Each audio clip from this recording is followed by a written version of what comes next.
Hello there everybody, my name is Max and welcome back to From the Depths. You join me today in the captain's chair of the Mars class Athena, and I have bad news. I have bad news and I have good news. The bad news is that we are going to be starting a new campaign, and the reason for that is this.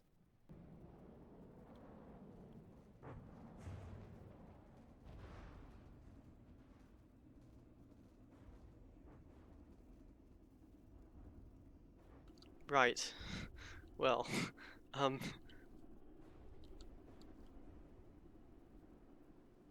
right, well, so the Mars class is gone. We've got a tiny little destroyer, and I'm gonna have to do something a little bit crazy with this, but I don't see much other option. We're gonna have to drive directly at the enemy. It looks like at the moment, in fact, we are actually doing well, but then I just watched as the amount of blocks that we had just plummeted. Okay, we lost our destroyer, that's fine. It got me here. That was an honorable death. Yes. That was a complete and utter disaster. We got obliterated. I don't think I can continue to just board every single Lightning Hood vessel which we ever come up against, destroy the AI, and then claim victory. I don't. That doesn't quite fit. So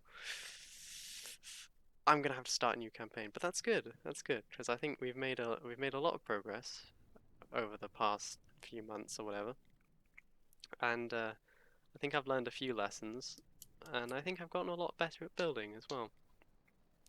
So, in honor of the new campaign, I thought, we'd go through the ships that we currently have and talk about what we're going to do to improve them, or if we are going to improve them. So, to start with, then, the Mars class.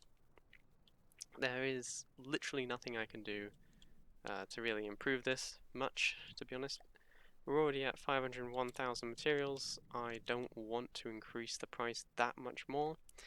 I do have a retrofit of the Mars class, which I made specifically to take on the Lightning Hood, whatever it is, the thing that was killing me, the Angio something. Which one is it?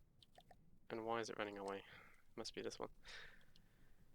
So what happened was I extended the back and added some more propellers, but I decided that the cost of this was just way too much because I ended up adding these missiles, which is the only way that we could possibly take on most of the Lightning Hood vessels, because these cram cannons just never hit. And eventually that is just far too expensive. I also updated the superstructure to try and make it look a little bit better. I think I failed horribly, but I tried. So I think the Mars class is going to be semi-retired in the next campaign, depending on if we're taking on the Lightning Hoods or not. It's super effective against the Deepwater Guard, but unfortunately, oops, hang on. There we go. Unfortunately, the Deepwater Guard isn't our main problem anyway, so I think we'll see a little bit more of the Mars class, but not too much more. Moving on then, we've got our destroyer, obviously. What is it? Conclusive class destroyer, I think, with its rail guns. Again, single-handedly designed and built to take on the Lightning Hoods, or at least help with the Lightning Hoods. The most important part of it is probably its downwards-facing torpedoes, and obviously its anti-air missiles, as well as these rail guns, which are decently effective, actually.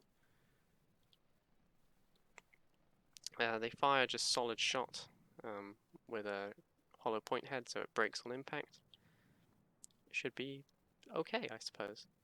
Moving on here, we're still going to be using the Bubble class sub, named by my girlfriend, mostly because we don't currently have another submarine at the moment available to us. The main weapon is still the same. It's these large torpedoes here, which run almost the entire length of the ship. And I'm not sure if this can be super effective. It does have these small forward-firing magnet mines, and then this little anti-aircraft gun on top. I think we will either be replacing this or updating it at some point with something which looks a little bit better and functions a little bit better as a submarine. Moving on then, we're still going to keep our bog standard lightning fighter, if I do remember correctly, sorry, with its one torpedo launcher and small missiles for anti-air duties. It's actually quite effective. Here's a clip from the last video which I was going to make before I got utterly obliterated, of it actually destroying a flying squirrel in one shot.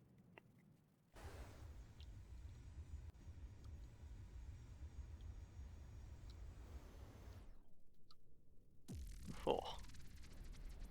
Well, we can scratch the squirrel off the list. That is one thing that the lightning fighter can in fact deal with. So we will be keeping this. But moving on then to the more interesting boats. Obviously, this is our light frigate. Pretty much speaks for itself. Main turrets are railguns, again, solid shot. Actually, I think these might be heat. I might be going crazy, but I think they're heat. I usually have one clip which is empty, but maybe not this time. I swear these are heat. I'm pretty confident these are heat. Let me check here. Oh, well that's not going to help me at all, is it? Oh, I should just check the ammo intake, shouldn't I? That would save me so much time. Oh yeah, it's still hollow point. Solid shot hollow point, and then it's got these fast firing Gatling guns on the side, and I do believe somewhere it may have some missiles. Yeah, there they are. And on the bottom, because all my ships must have torpedoes, it has torpedoes. This specific light cruiser is called the Apollo. I think it actually looks reasonably good considering. And then the latest and greatest creation, which I literally just named and I've already forgotten it. Nope. What did I call it? The Valiant class. There we go. The Valiant class heavy cruiser. This, I suspect, is going to be our go-to when we're dealing with the Lightning Heads. It's 238,000 materials, so, you know, sort of half the price of the Mars class, so potentially we could have two of them. It's got 4 railgun turrets. They are railguns. I just hid the railgun parts inside because I think they look kind of gross. Firing not solid shot this time. Armor-piercing high explosive with a penetration depth fuse. So it penetrates through the first layer of metal armor and then detonates, potentially causing whatever it is it's detonating in to explode as well. But most importantly, they travel at 1,000 meters per second, so that should put an end to any Lightning Hood dodging abilities. Strapped on some simple weapons just to have them, to be honest, because I thought we might need some. And I super armored the ammo racks. Yes, there we go, ammo racks. Because that was a problem we were having in the Mars class. I can play you like 7 clips of it. I'll just play 1, because you only need to see it once. Oh my god.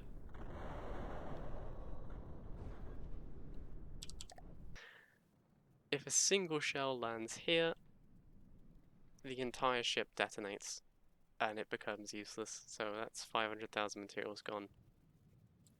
So in the heavy cruiser, we tried to avoid that. We covered the ammo racks with 2 layers of heavy armor, I think. So by the time they penetrate, in fact, here is where this is where the AI is. I had to put it on the front. Maybe not the best place for it, but whatever. Anyway, so by the time it gets through 2 layers of heavy armor, I think we're dead anyway. So, yeah. Anyway, next campaign video will be probably tomorrow or the day after. And we will actually play the campaign this time, I swear. Instead of just building more ships. But I think we actually have quite a reasonable fleet now, with quite a reasonable selection of ships.